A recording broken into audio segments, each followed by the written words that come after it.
right, shalom, shalom. I'd like to start off first and foremost by giving all praises, glory, and honor to Yahweh Bahashem, Yahweh Shai, Bahashem Chachodash. Double honor to the elders and the apostles, the great millstone who rule and teach well. Peace, love, and salutations to those that are pushing this work in truth and sincerity. This is your brother Nathaniel from the GMS Camp Atlanta, coming back at you the spirit with another lesson. And I pray and hope this lesson is edifying.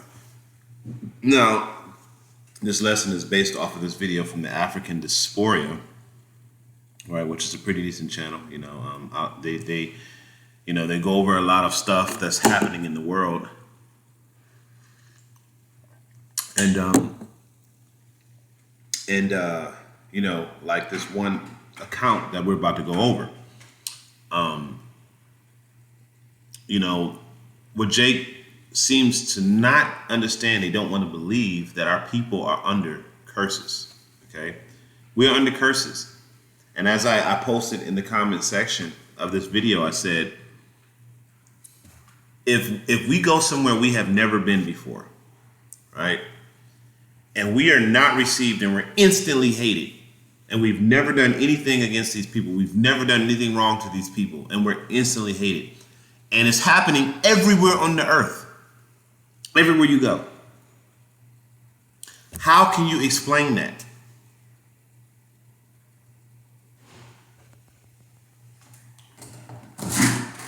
Okay?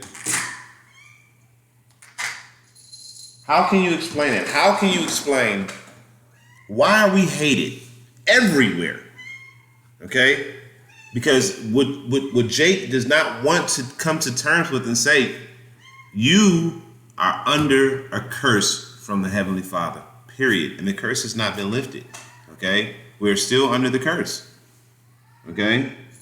And until the Heavenly Father comes back and redeem us, we're going to continue to be under the curse, But Jake is always trying to redeem himself through his own power and do things that the Lord told us not to do. But I'm going to start off with the book of Deuteronomy. We're just going to go over the curses, okay? This is the book of Deuteronomy, and we're going to start at the 15th verse, 28 and 15. It says, "But it shall come to pass, if thou wilt not hearken unto the voice of the Lord thy power to do, thy power to observe, to do all his commandments and statutes, which I command thee this day, then that all these curses shall come upon thee and overtake thee. Cursed shalt thou be in the city, and cursed shalt thou be in the field." So any city you go into, any countryside you go into, practically anywhere you go in the world, you're going to be cursed. All right? So we're going to play this video. And the guy is effeminate. You can tell that he's very effeminate tendencies, So I just wanted to put that out there too. This clip will come back and discuss. See, that country that they are calling Malaysia, never again in my life. Back in 2016, when I was still a student, I happened to be in Asia, and two of my closest friends were in school in Malaysia. So I hadn't seen them in like 5-6 years. So I was like, you know what, let me go and visit them. Popsy warned me. He said, stay one place. Don't go anywhere. Did I listen? No. I carried my hard-earned money as a student working. You know what the kind of small money you make as a student? I used my 1.5 year savings. I went to Malaysia. I get to Kuala Lumpur, no problems. Me and my friends were having the best time of our lives for 3-4 days. So we decided, let's go island hopping in Sabah, which is also in Malaysia, by the way. So we clamp another aeroplane and go to Sabah. Mind you, my two friends are Ugandan and Indian, so one of them is black. We get to Sabah, by the way, in the plane, people were staring at us like the black people. They had never seen black people in their lives. That should have been our first clue. Anyway, we get to Sabah.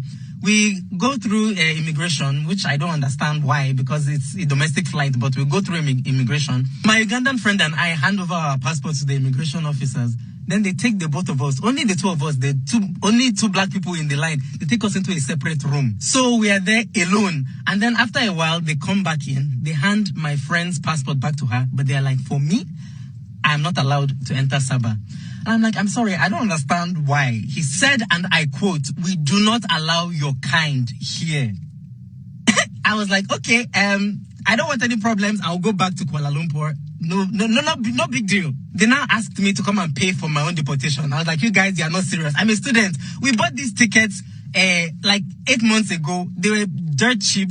I don't have money to pay for another ticket to go back. He was like, okay, you know what? We'll pay for you to go back. As if he was doing me a favor. Then when the time came for me to leave, I was given a police escort back onto the plane and sent back to Kuala Lumpur. My friends couldn't afford to come back with me, so I was left alone by myself in Kuala Lumpur for like 3 days. So to make the most of my time there, I decided, let me go out and see the city. Big mistake. When I would try and go out, taxi cabs would refuse to stop for me in the street because I was a black person. I would go to restaurants and wait staff would not take my order because they didn't want to talk to a black person. Listen, when I was finally leaving that country, on the queue to get onto the plane, 5 security agents in riot gear surrounded me, started asking me questions. Where are you coming from? Where are you going? They took my passport off me. They were flashing it with different lights to see whether my passport was fake. See, if I ever step foot in Malaysia again, my left kidney will shift. Obviously, it sucks that he had to go through that, but the ending kind of made me laugh. I'm not gonna lie. My left kidney, I've never heard of that, but it was funny. But he explained what he went through, and he was a student. He said it was in 2016. He traveled there. You know, when you're young, you want to go to different places and meet people. So that's exactly what he did. He traveled with 2 of his friends, as you heard, an Indian and Ugandan. So when they went to the place that they went to, he said he doesn't believe that they've seen a lot of black people because they were staring at him and they were basically mistreating him. So his story got worse when he went to board a local flight and he was denied, him and a Ugandan girl. But the girl, they let her pass through, maybe because she's a girl, but they let her go, even though initially they stopped both him and her. But him specifically, he claims that it's because he's Nigerian as well. They told him, you have to go back. They wanted him to pay for his own flight, but he didn't have money. He was a student. He didn't have the $1,000 basically. And they sent him back. But even when he went back, he said the taxi drivers didn't want to carry him, so he had to walk everywhere. He was not being served food because he was black.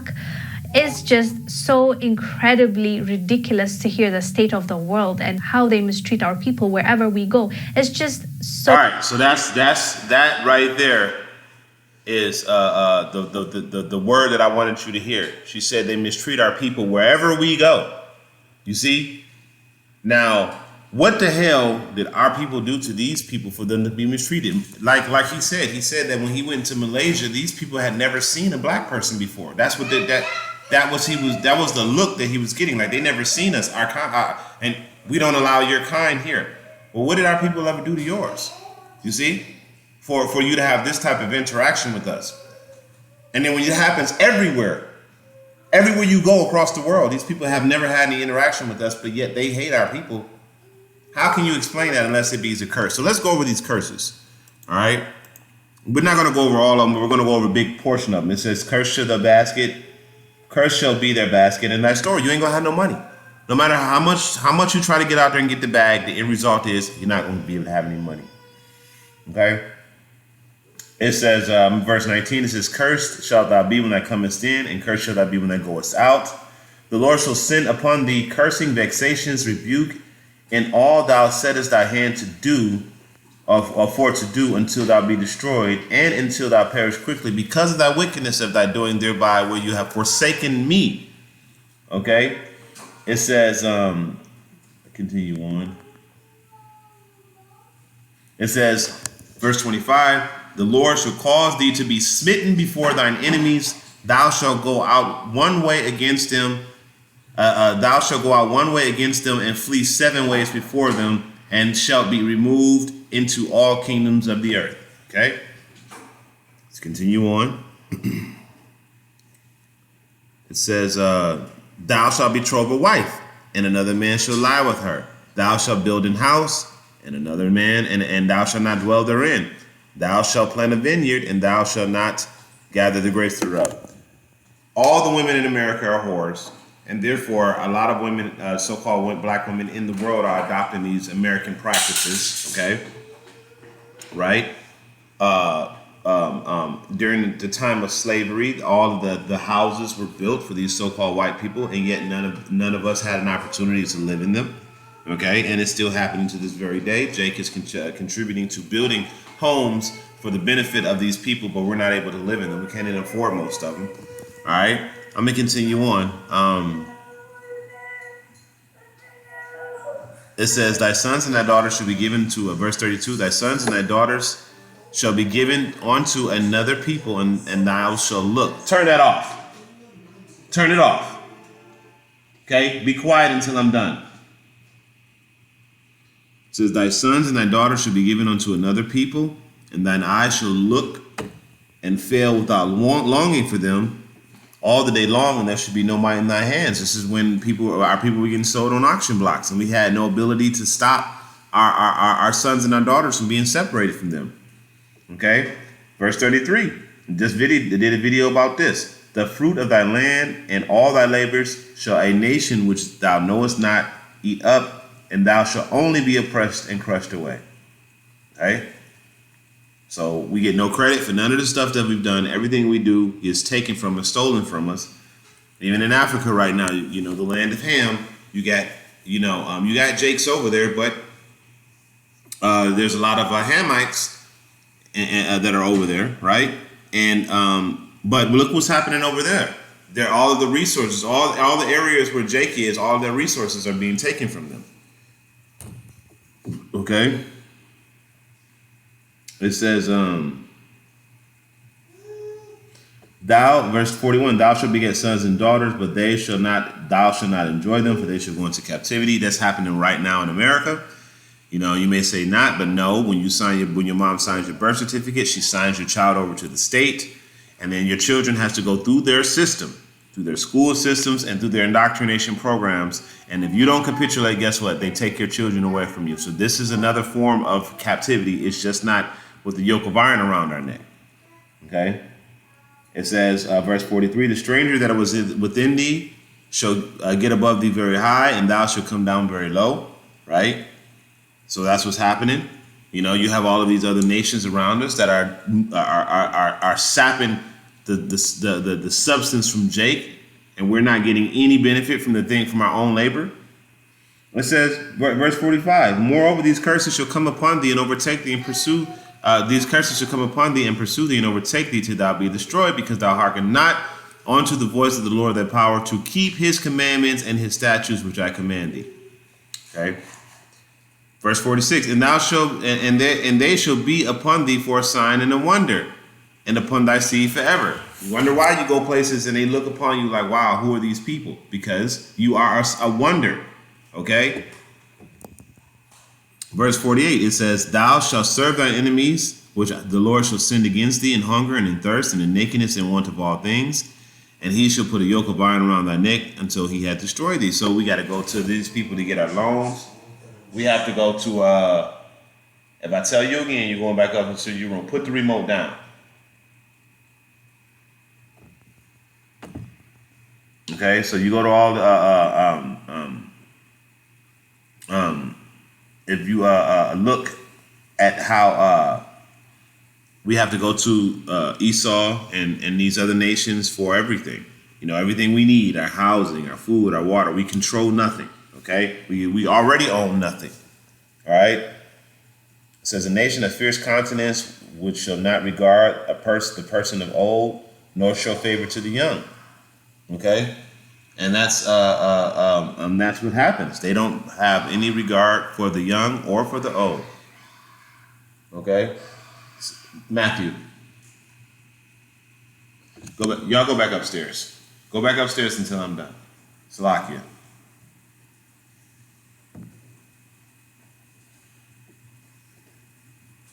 Okay. It says, verse 53, it says, "Thou shalt eat the food of thy own body, the flesh of thy sons and thy daughters, which the Lord thy power hath given thee in the siege and in the straitness wherein the enemy shall distress thee." And we're in a siege right now. Okay. Here it is. And the tender and so the tender and delicate woman among you, and so the man that is tender among you and very delicate, his eye shall be evil toward his brother, and toward the wife of his bosom, and toward the remnant of his children, which he shall leave. Baby daddies, baby mamas, you know. It says,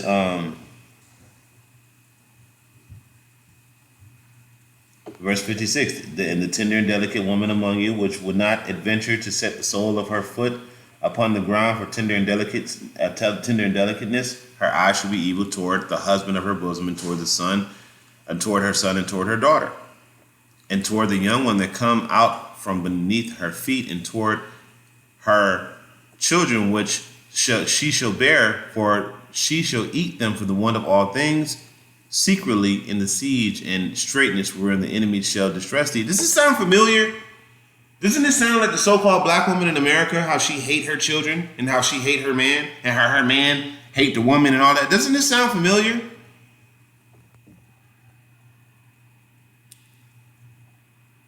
It says, verse 58, if thou wilt not observe to do all the words of this law that is written in this book, that thou mayest fear this glorious and fearful name, the Lord thy power, then the Lord will make plagues and wonderful plagues of thy seed, even great plagues, all and of long continence and sore sickness and of long continence. Okay, so I'm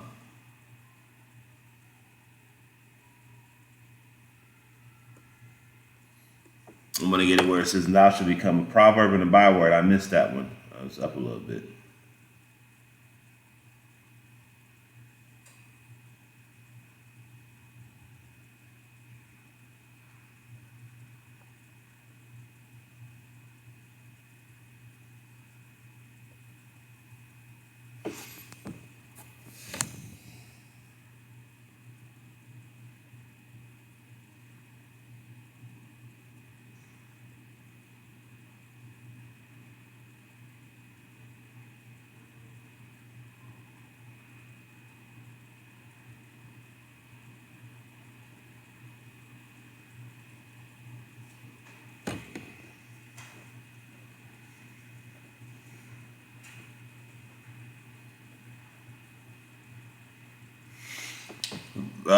This is Deuteronomy 28 and 37. It says, and thou shalt become an astonishment, a proverb, and a byword among the nations whither the Lord shall lead thee. Niggas, spics, tontos, black people, African Americans, whatever they call us, right?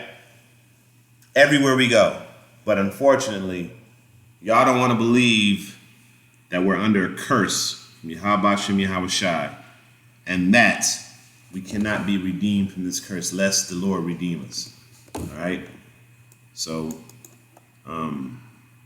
it says, and verse Deuteronomy ended off with this, and it says, and the Lord shall bring thee into Egypt again with ships by the way whereof I spake of thee. You had the west coast of Africa coming over here to the Americas, the so-called blacks that were taken into captivity. Thou shalt see it no more again, our homeland. And there thou shalt be sold to thine enemies, for bondmen and bondwomen, and no man shall buy you. Okay? Now, I believe this word buy goes into redemption, if I'm not mistaken. It may not say it here in the blue letter, but it definitely goes into redemption because it doesn't mean buy, because they were bought and sold on auction blocks. But, you're going to be redeemed from that redeemed from this low level position. Okay, and it says to get, to acquire, create, buy, to obtain, acquire, to get, acquire, obtain, of God, obtaining, creating, redeeming. You see that? So that's the thing of God originating, creating, redeeming his people. Okay, so that word buy goes into redemption. That means putting us back in our original position. All right, and we're not there. And this is clear proof. The man went over to Malaysia, and the two black people, it's like, who are y'all? The woman and the man, who are y'all? But they definitely wasn't dealing with the man because, they'll bust a so-called black woman open. They'll go ahead and bust her ass open. They don't care. It's vagina. It's box. They'll take box.